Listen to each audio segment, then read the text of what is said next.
If you got plantar fasciitis, that unmistakable, searing, burning pain right here in your heel, well, I'm going to help you fix it today with this, a wall, and definitely not this.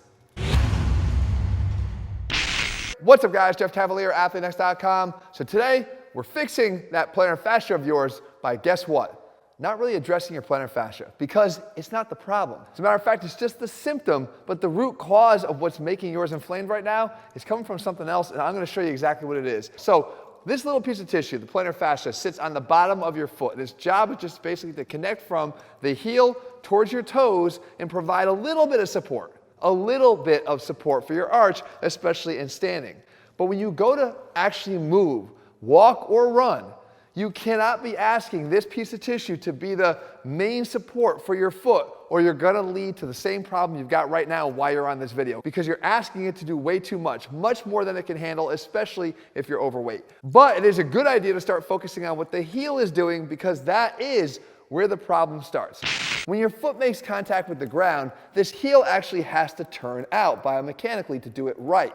By kicking out, it actually loosens up the bones of your midfoot here, turning your foot into a mobile adapter that can accommodate the forces from the ground and dissipate them up the chain. So you don't get a lot of stress in your ankles, knees, hips, or low back, and that's a good thing.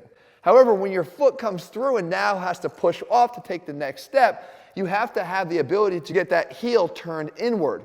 And what that does is it actually locks up those bones in your midfoot, causing your foot to now become a rigid lever that you could actually propel yourself off of with good, effective force. What's happening to you, though, is your foot is not a lever when it needs to be. It's still a mobile adapter. And by doing that, now you have too much looseness in the middle of the foot, and the only thing that can actually support your next step is this tiny little piece of tissue that is not equipped to do it. And by the way, it's an inflamed tissue at this point. So just rubbing a ball on top of that inflamed tissue is likely just going to make it more inflamed and more painful, so that's not what we have to do. Instead, we have to focus on getting this heel into the right position, and to do that, we need to stand up.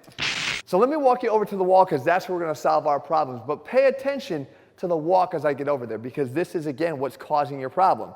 When you walk, you're supposed to be able to have your ankle here get into this dorsiflex position.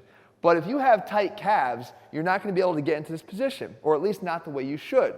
Because when we take our step, you want that heel, like I just showed you, to be able to kick out to create the looseness in the midfoot that adapts to the surface and lets you absorb those forces so you don't get anything up and down the kinetic chain here.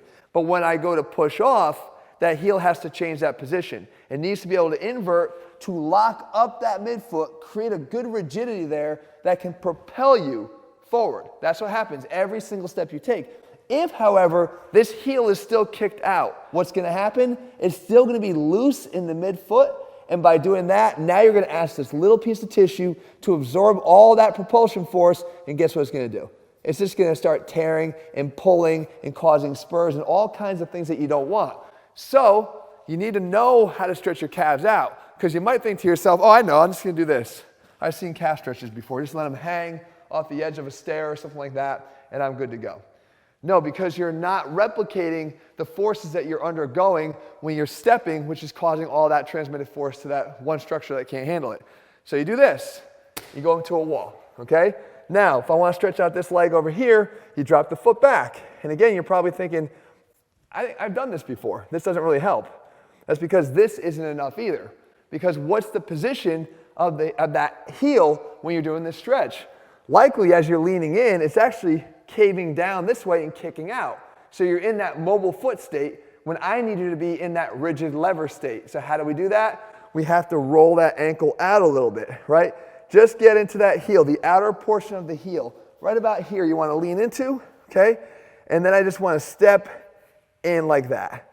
And I can step a little bit across the body instead of straight in, cross the body, because that's going to make me get a little bit more out onto the edge of that heel.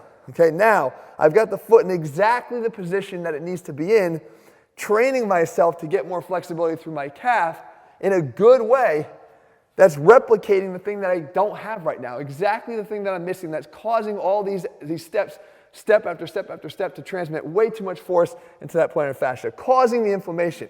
You're just feeling the inflammation. It's not the plantar fascia's fault. It's the mechanics elsewhere. So now you do that stretch moving forward dynamically. about 10 or 12 times just in here like that. Or get in there and hold it for about 20 seconds at a time. But just make sure you're doing the stretch. The next thing you could do is, because we're three-dimensional people, we move around in different planes, you can step across the body and stretch it that way. So I'm still leaning into the wall to stretch, but I'm stepping across. So now I'm working this plane of motion. But I'm leaning into the wall, stretching that calf down, keeping that heel down, outer edge of the heel. Okay? Then we could even get some rotational stress in there too, because sometimes we move in that direction. So what you want to do is step it across this way. Try to rotate. Try to turn your hips. All of them stepping in this direction, so you're causing that outer heel to take the brunt. Again, keeping it on the ground, leaning in and getting that stretch. So just like this. If you do this stretch every single day, a few this way, a few stepping across the body, and a few stepping that way, over time, that will alleviate the stress on the plantar fascia so they could finally calm down.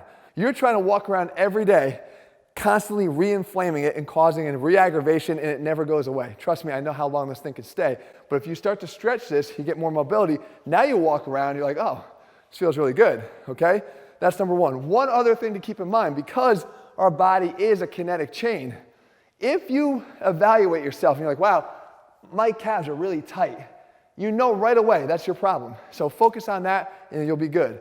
If you do this and you have heel pain, but your calves really aren't that tight, or they don't really feel a good stretch when you do this, then the second place you need to look is right here in the hip, because I find that it's almost always the only other place that causes this.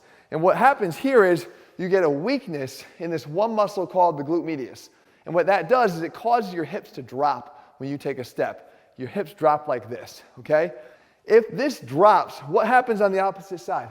As my hip drops here, this foot caves down again and the heel kicks out. And we want to have that heel in position when we propel. So if you have weakness on this side of the body, you can have plantar fasciitis on this side of the body, or vice versa. So how do you strengthen that? Let's pretend this is the weak hip. Your wall is your friend again. All you got to do is get up against the wall. The weak hip is on the outside. So in this case, likely your plantar fasciitis is on this side against the wall. If it's happening on both sides, you're going to work both hips. You lift up this foot, the one closest to the wall. You stay on this leg here. Drop it out. Just let it drop. Get loose. Get lazy.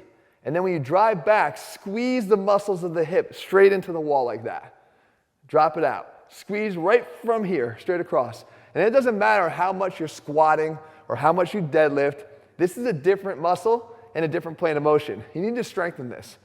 Again, you can have a lot of lifting history and still have a really bad plantar fasciitis. Squeeze over here. Get that good contraction. You'll feel the weakness. Do these for about 12 to 15 repetitions. Again, maybe 2 times a day, 3 times a day. Strengthen up the hip, and I promise you, if it's not the calves, it's the hips. If you do both those things, I promise you it's going to go away. If you're looking for ways to fix back pain that might already be happening because of your inattention to the right fix for plantar fasciitis, you're going to want to watch my video on how to fix low back pain here. I actually show you some other exercises you can do to strengthen that glute medius. If you found it helpful, guys, make sure you leave your comments below. Anything else you want me to fix, I'll do that for you. Just leave it down in the comments below. All right, guys, turn on those notifications so you never miss a video when I put one out. See ya.